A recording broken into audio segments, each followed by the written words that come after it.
brain-dead goobers like us can understand. It's a state where you literally can improve the wall of text in the comments section, bringing up the definition of Pareto Optimality. My tome site, and you guys playing puzzle apps while being completely...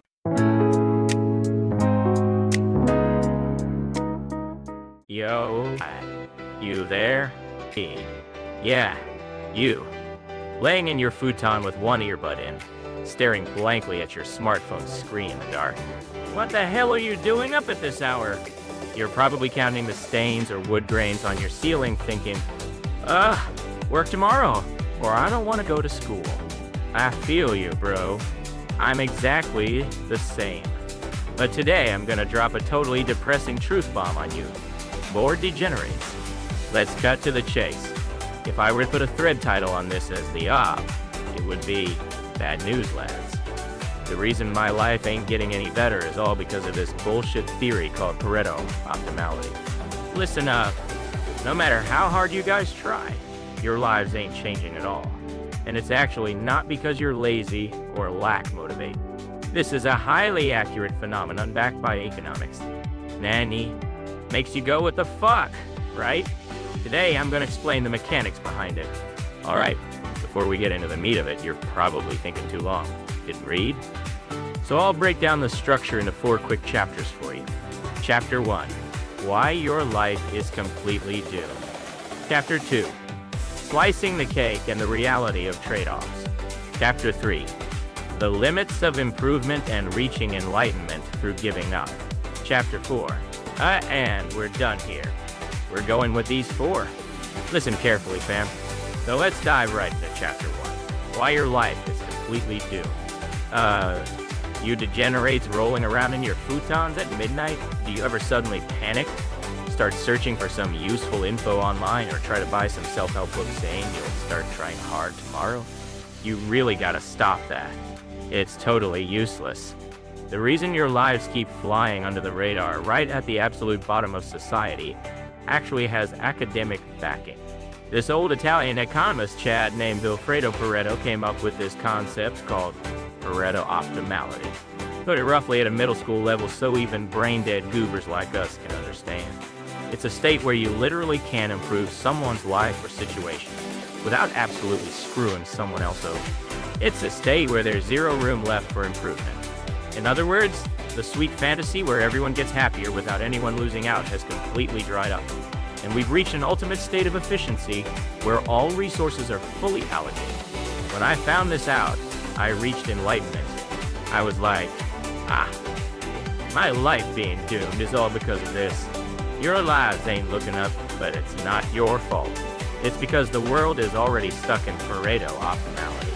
It's because of these unreasonable economic laws of physics. So, stop blaming yourselves. You guys did nothing wrong. The world is just garbage. Moving on. Chapter 2, slicing the cake and the reality of trade-offs. I'm gonna skip the big words, so just try to picture this. Imagine a situation where you and your fam are slicing up a whole cake.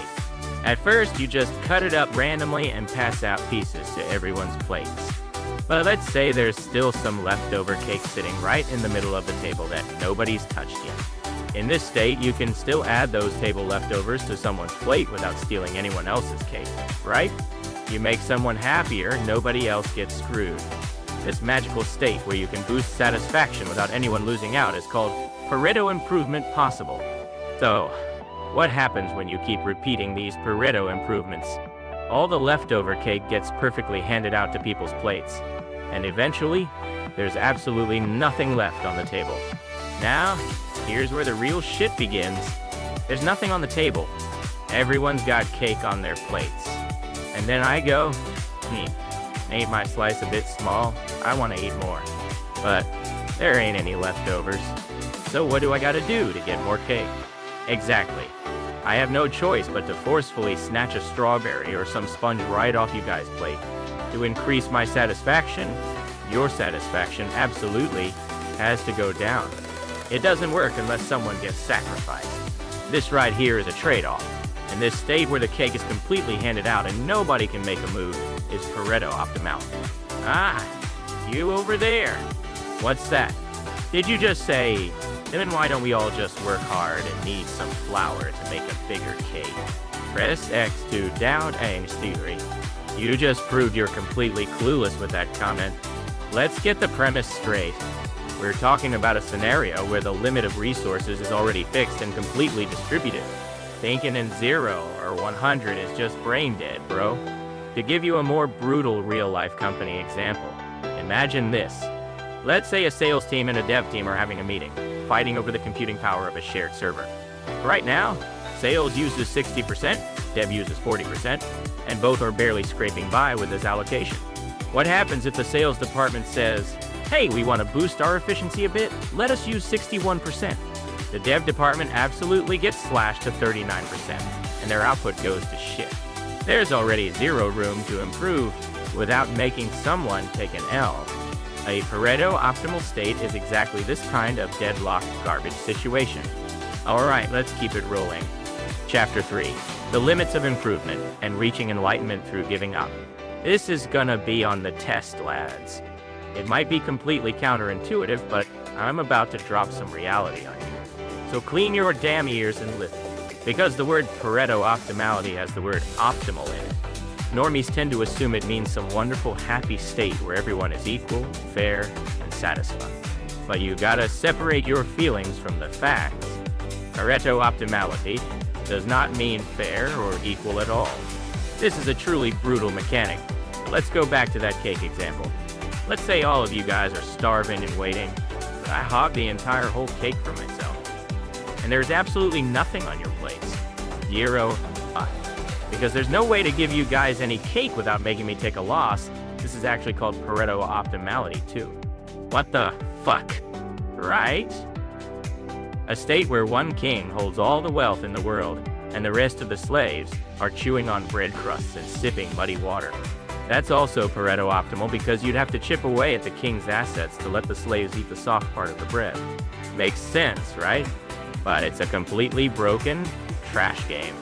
Basically, the structure of society has long since reached Pareto Optimality with a few absolute units hogging all the profits. So if you degenerates try to make a move to improve your lives even a little bit or increase your income, you absolutely have to join a brutal trade-off war to steal the pie from someone who's currently living the good life. A kind world where nobody loses out just doesn't exist anymore. Makes trying hard seem pretty stupid now, huh? Same here. All our effort was pointless anyway. Honestly, knowing this theory actually gave me peace of mind. Me being unable to get out of bed, mindlessly mashing the refresh button on a tome site, and you guys playing puzzle apps while being completely brain dead on a packed commuter train. All of it is just the correct way to adapt to a Pareto optimal world that can't be improved any further. You gotta separate what you can change from what you can't. You guys don't have the guts to kick someone down to climb to the top anyway. So just completely give up on pointless efforts, soak in the lukewarm water of the status quo, and slack off with me. Anyway, before you pass out, at least smash that subscribe button. My cut might increase just a little bit. Well, even if I gain something, you guys won't gain shit anyway. Now for the finale, Chapter 4. We're done here. To sum it up, thinking about life optimization or all that normie corporate hustle is just a waste of time. You gotta go to work as a corporate slave first thing tomorrow morning, and the students better pull the futon over their heads and sleep soon so they can sleep through class. I've gotta get up super early tomorrow, well today, so I'm going to sleep too. What, you still ain't convinced? Still got complaints? Well, not my problem. I don't give a damn about your reactions. If you've got something to say, feel free to drop a wall of text in the comments section bringing up the definition of Pareto Optimality, and try to destroy each other in a debate. I'll just be watching and laughing my ass off at your misery. Stay mad. Alright then, next time I'll be explaining the 5-minute hypothesis. That's another cake-inducing bullshit theory, so look forward to it. I'm dead. Catch you later. Missed.